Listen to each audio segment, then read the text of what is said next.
Assalamualaikum warahmatullahi wabarakatuh. Perkenalkan, nama saya Pajarian Sasetohang dari Prodi Akuntansi AKC 18 Universitas Nusa Putra. Di sini saya akan menjelaskan tentang sejarah dan perkembangan akuntansi. Sebelum mengetahui sejarah akuntansi, alangkah baiknya rekan-rekan mengetahui terlebih dahulu tentang pentingnya akuntansi. Akuntansi menjadi sebuah disiplin ilmu yang sangat penting untuk diajarkan, karena konsep-konsep keilmuannya sangat bagus, terutama yang terkait dengan pengaturan-pengaturan keuangan yang tidak dinafikan kalau dinamika ini merupakan unsur terpenting dalam sendi-sendi kehidupan. Logikanya sederhana sekali. Apa jadinya dunia ini jika tidak ada uang? Sekalipun tujuan hidup tidak semata-mata untuk uang, apalagi di saat ini ketika sistem barter sudah tidak laku lagi karena semuanya sudah bisa diukur dengan uang. Karena situasi ini, maka keteraturan keuangan perlu untuk dijaga dan dilestarikan. Sama artinya ilmu akuntansi juga perlu diajarkan kepada semua orang, terutama untuk kalangan mahasiswa maupun masyarakat dan pemilik bisnis yang memang memiliki kecenderungan secara langsung berinteraksi dengan sistem pengelolaan keuangan. Sejarah akuntansi pada awalnya pencatatan telah ada pada 3000 sebelum Masehi pada peradaban Kaldes, Babilonia, Assyria, Samaria yang merupakan pembentuk sistem pemerintah pertama di dunia. Peradaban Mesir di mana para penulis membentuk poros berputarnya seluruh mesin keuangan. Departemen Peradaban Cina dengan akuntansi pemerintahan di zaman dinasti Zhou 1122 sampai 256 sebelum Masehi.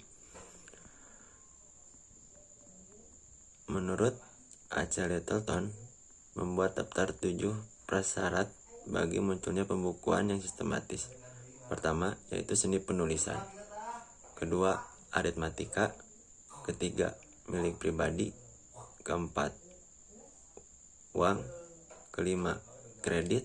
Keenam, perdagangan. Dan ketujuh, modal. Kontribusi Luca Fascioli.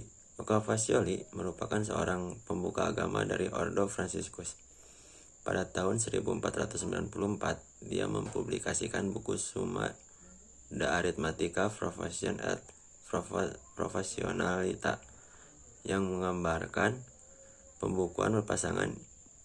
Ia menyatakan bahwa tujuan pembukuan adalah untuk memberikan informasi yang tidak tertunda kepada para pedagang mengenai keadaan aktiva dan utang-utangnya. Perkembangan pembukuan pencatatan berpasangan sekitar abad ke-16, perubahan dibuat dalam teknik pembukuan, yaitu adanya pengenalan jurnal khusus untuk mencatat tipe-tipe transaksi yang berbeda. Laporan keuangan periodik, evolusi praktek keuangan periodik terjadi pada abad ke-16 dan 17. Personifikasi akun dan transaksi sebagai upaya untuk membuat aturan debit dan kredit menjadi lebih masuk akal. Munculnya akuntansi biaya pada abad ke-19 ini hadir dalam abad ke-19 sebagai akibat dari revolusi industri dimulai pada perusahaan tekstil. Pengembangan teknik akuntansi untuk pembayaran di muka dan akrual dalam bagian kedua pada abad ke-19. Perkembangan teknik akuntansi untuk pembayaran di muka dan akrual untuk memungkinkan komputasi profit. Pengembangan laporan dana pada akhir abad 19 dan 20. Pengembangan metode akuntansi untuk masalah-masalah kompleks. Perkembangan prinsip akuntansi di Amerika. Terdapat 4 tahapan perkembangan prinsip akuntansi di Amerika, yaitu tahap pertama kontribusi manajemen pada tahun 1900 sampai 1933. Yang kedua, tahap kontribusi institusi pada tahun 1933 sampai 1959. Ketiga, tahap kontribusi profesional pada tahun 1959 sampai 1973. dan yang terakhir tahap politisasi 1973 sampai sekarang. Akuntansi dan kapitalisme. Akuntansi dan kapitalisme dikaitkan dengan klaim secara umum bahwa pembukuan berpasangan merupakan suatu yang vital bagi perkembangan dan evolusi kapitalisme. 4 alasan peranan akuntansi berpasangan terhadap kapitalis. Yang pertama, menyumbangkan sikap baru dalam perkembangan kehidupan ekonomi. Kedua, semangat baru melakukan akuisisi ini didorong oleh adanya perbaikan dan perhitungan-perhitungan yang ekonomis. Yang ketiga, rasionalis yang baru ini selanjutnya ditingkatkan oleh organisasi yang sistematis. Keempat, sistem akuntansi berpasangan memungkinkan perusahaan kepemilikan dan manajemen sehingga mendorong pertumbuhan perusahaan patungan yang besar. Relevasi sejarah akuntansi. Sejarah akuntansi adalah studi tentang evolusi pemikiran praktek dan intuisi akuntansi sebagai tanggapan terhadap perubahan lingkungan dan kebutuhan sosial. Sejarah akuntansi membahas pengaruh evolusi tersebut terhadap lingkungan. Sejarah akuntansi merupakan studi tentang warisan akuntansi yang kontribusinya pada kebijakan dari perspektif akuntansi. Dalam kaitannya dengan perspektif kebijakan, sejarah akuntansi dapat menjadi sarana penilaian lebih baik terhadap praktek yang berjalan melalui perbandingan dengan metode masa lain.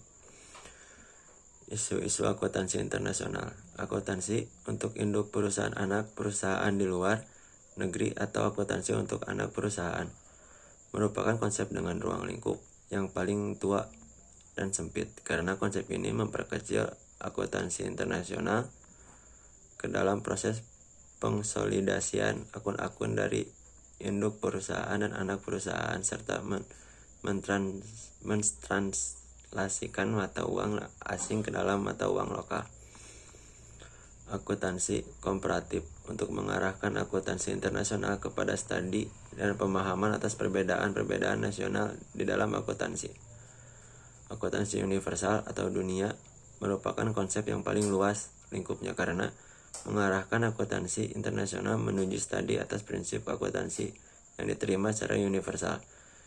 Tujuannya ialah untuk mendapatkan standarisasi lengkap atas prinsip akuntansi secara internasional. Harmonisasi standar akuntansi. Istilah harmonisasi sebagai kebalikan dari standarisasi yang memiliki arti sebuah rekonsiliasi atas berbagai sudut pandang. Manfaat dari harmonisasi bagi banyak negara akan mengurangi biaya penyiapan untuk menerapkan standar kodifikasi akuntansi dan audit yang memadai. Juga menjadikan negara tersebut menjadi sebagian dari arus utama standar akuntansi yang berlaku secara internasional. Internasionalisasi yang berkembang dari perekonomian dunia dan meningkatkan saling ketergantungan dari negara ke negara lain dalam kaitannya dengan perdagangan dan arus investasi internasional. Para pemasok modal dalam maupun di luar negeri cenderung untuk mengandalkan diri pada laporan keuangan untuk mengambil keputusan investasi dan pinjaman terbaik, serta cenderung menunjukkan pilihannya pada pelaporan yang sangat diperbandingkan. Sekian teori tentang sejarah akuntansi. Maaf jika masih ada salah-salah kata. Wabillahi taufiq wal hidayah. Wassalamualaikum warahmatullahi wabarakatuh.